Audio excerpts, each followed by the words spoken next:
여러분, 지옥하면 뭐가 제일 먼저 떠오르세요? 아마 다들 비슷한 이미지를 생각하실 텐데요. 오늘 이 시간에는 기독교 경전이 진짜 지옥에 대해 뭐라고 말하는지, 그리고 그게 우리가 흔히 상상하는 것과 얼마나 다른지 한번 제대로 파헤쳐 보겠습니다. 네, 바로 이런 것들이죠. 활활 타오르는 불길, 뿔 달린 악마, 그리고 사람들을 콕콕 찌르는 뾰족한 삼지창까지. 영화나 그림에서 정말 많이 봐서 우리한테는 이게 거의 공식처럼 느껴지잖아요? 근데요, 이게 정말 성경에 나오는 모습일까요? 자, 바로 이 말이 오늘 우리가 나눌 이야기의 핵심을 정확히 꿰뚫는다고 할 수 있겠네요. 우리가 아는 지옥의 개념은 사실 신학적인 근거보다는 중세시대의 문학작품, 특히 단테의 신곡 같은 예술작품에서 훨씬 더 큰 영향을 받았다는 거죠. 그럼 진짜는 뭘까요? 자, 그럼 이제 대중문화가 만들어낸 이미지는 잠시 옆으로 치워두고 신학적으로 지옥이 대체 무엇인지 그 본질에 한번 다가가 보겠습니다. 우리가 생각하는 것과는 꽤 다를 수 있어요. 그러니까 성경에서 말하는 지옥의 진짜 핵심은요, 바로 분리라는 거예요.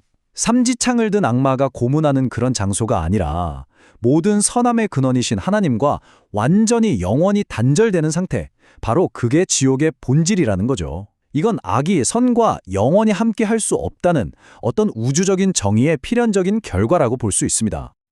근데 여기서 바로 이런 궁금증이 생기죠. 아니, 그렇게 선하신 하나님한테서 왜 굳이 누가 분리되어야만 하는 걸까요? 이 질문에 대한 답을 찾으려면 우리는 정의와 자비, 그리고 은혜라는 세 가지 개념을 좀 살펴봐야 합니다. 자, 바로 이 세 가지 개념이 기독교 신학의 왜라는 질문을 이해하는데 정말 중요합니다. 정의, 자비, 그리고 은혜. 각각 무슨 뜻인지 한번 보시죠. 여기 아주 명확하게 나와 있죠. 정의는 간단해요. 내가 한 만큼 그대로 돌려받는 겁니다. 자비는 뭘까요? 받아야 할 벌을 안 받게 되는 거죠. 그리고 은혜는 여기서 한 단계 더 나아가요. 받을 자격이 전혀 없는데도 불구하고 엄청난 헌물을 받는 것, 그걸 바로 은혜라고 합니다. 여기서 아주 거대한 딜레마가 발생합니다. 가만히 생각해보면 완벽한 정의는 잘못에 대한 처벌을 반드시 요구하잖아요. 그런데 완벽한 자비는 그걸 용서해주길 원하죠. 이 두 가지가 어떻게 한 존재 안에서 동시에 존재할 수 있을까요? 딱 봐도 모순처럼 보이잖아요.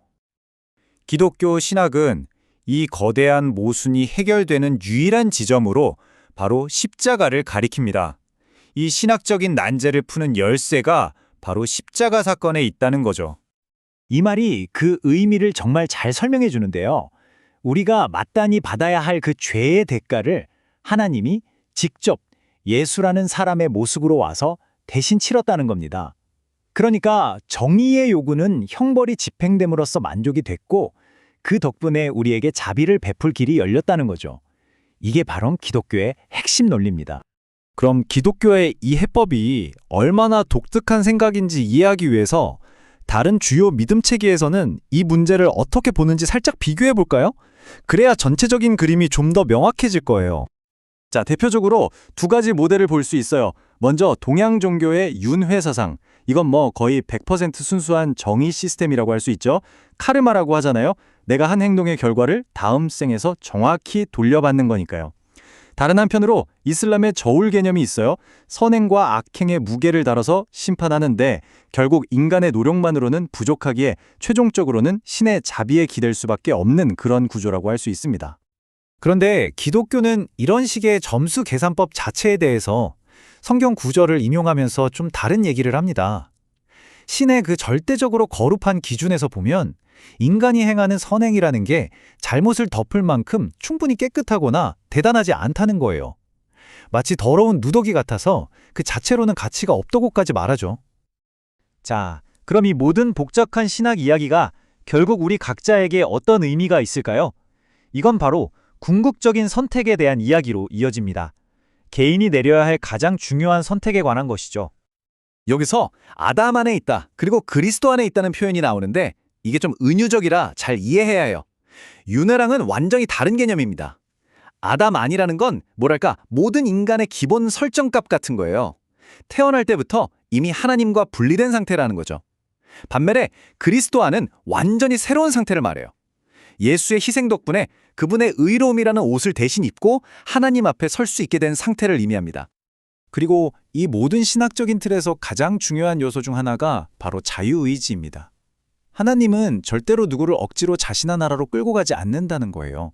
그러니까 지옥은 하나님이 누군가를 막 밀어내는 곳이라기보다는 개인이 스스로 하나님과의 관계를 선택하지 않은 그 결과로 남게 되는 분리된 상태라고 설명하는 거죠.